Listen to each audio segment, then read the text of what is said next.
வணக்கம். இந்த வீடியோவில் சற்று முன் 5/7/2026 21 மாத நிலுவைத் தொகை தமிழக அரசு ஊழியர்களுக்கு குட் நியூஸ் சார்ந்து தகவல்கள் கிடைத்துள்ளது. இது குறித்து முழு விவரத்தையும் பார்க்கலாம். இந்த வீடியோவை தொடர்ந்து பார்க்குறதுக்கு முன்னாடி நம்ம சேனலை இதுவரைக்கும் சப்ஸ்கிரைப் பண்ணாதவங்க இந்த வீடியோக்கு கீழே இருக்க ரெட் கலர் சப்ஸ்கிரைப் அழுத்தி சப்ஸ்கிரைப் பண்ணிக்கோங்க. தமிழக அரசு ஊழியர்கள் மற்றும் ஆசிரியர்களின் நீண்டகால கோரிக்கைகள் மீண்டும் அரசியல் நிர்வாக வட்டாரத்தில் பெரும் கவனத்தை ஈர்த்திருக்கின்றன. குறிப்பாக பழைய ஓய்வூதிய திட்டமான OPS-ஐ மீண்டும் அமல்படுத்த வேண்டும் என்ற கோரிக்கை அரசு ஊழியர்களின் முக்கிய வாழ்வாதார போராட்டமாக மாறியிருக்கிறது. ஜாக்டோ-ஜியோ பேரமைப்பு தனது 10 முக்கிய கோரிக்கைகளை புதிய தமிழக அரசின் கவனத்திற்கு கொண்டு வந்து அவற்றை உடனடியாக நிறைவேற்ற வேண்டுமென்று வலியுறுத்தியிருக்கிறது.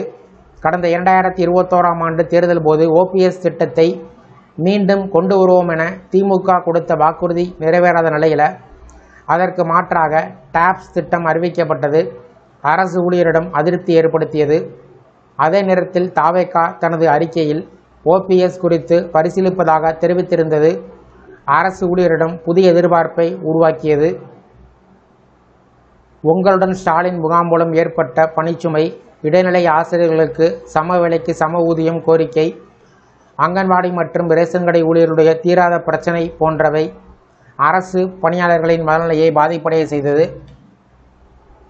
இந்த நிலையில் புதிய முதலமைச்சராக பொறுப்பேற்ற தமிழக வெற்றி கழக தலைவர் ஜோசப் விஜய்க்கு வாழ்த்து தெரிவித்த ஜாக்டோ-ஜியோ பேரமைப்பு தங்களது கோரிக்கைகளை விரைவில் நிறைவேற்ற வேண்டும் என்று கேட்டுக்கொண்டது.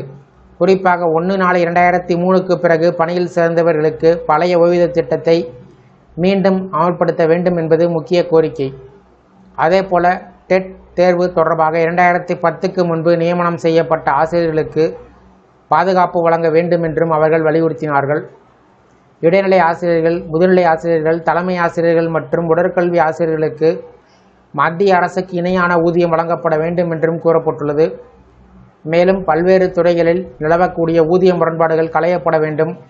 கல்லூரி பேராசிரியர்களுக்கான CAS ஊக்க ஊதிய உயர்வு வழங்கப்பட வேண்டும். காலி பணியிடங்கள் நிரப்பப்பட வேண்டும். தொகுப்பூதியத்தில் பணிபுரிவோருக்கு நிரந்தர பணி வழங்கப்பட வேண்டும் என்ற கோரிக்கைகளும் இடம்பெற்றுள்ளன. அதிலும் முக்கியமாக 21 மாத ஊதிய மாற்ற நிலுவைத் தொகையினை உடனடியாக வழங்க வேண்டும் என்ற கோரிக்கை அரசு ஊழியரிடம் மிகப்பெரிய எதிர்பார்ப்பை ஏற்படுத்தியது. 2002 முதல் 2010 வரை தொகுப்பூதியத்தில் பணியில் சேர்ந்த ஆசிரியர்கள் மற்றும் அரசு ஊழியர்களின் பணிக்காலத்தை முழுமையாக கணக்கில் கொண்டு ஊதியம் வழங்க வேண்டும் என்று வலியுறுத்தப்பட்டது.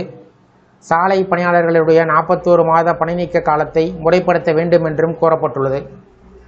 இந்த அனைத்து கோரிக்கைகளையும் அரசு ஊழியர்கள், ஆசிரியர்கள், அங்கன்வாடி ஊழியர்கள், செவிலியர்கள் மற்றும் பல்வேறு துறைகளில் பணிபுரியக்கூடிய பணியாளர்களின் வாழ்வாதாரத்துடன் நேரடியாக தொடர்புடையவை என்பதால் புதிய அரசு எடுக்கக்கூடிய முடிவுகள் மிகுந்த முக்கியத்துவம் பெற்றிருக்கிறது. குறிப்பாக OPS மற்றும் 21 மாத நிலுவைத் தொகை குறித்த முடிவுகள் லட்சக்கணக்கான அரசு ஊழியர்களுடைய எதிர்காலத்தையும் அரசியல் சூழ்நிலையும் தீர்மானிக்கும் முக்கிய அம்சமாக பார்க்கப்படுகிறது.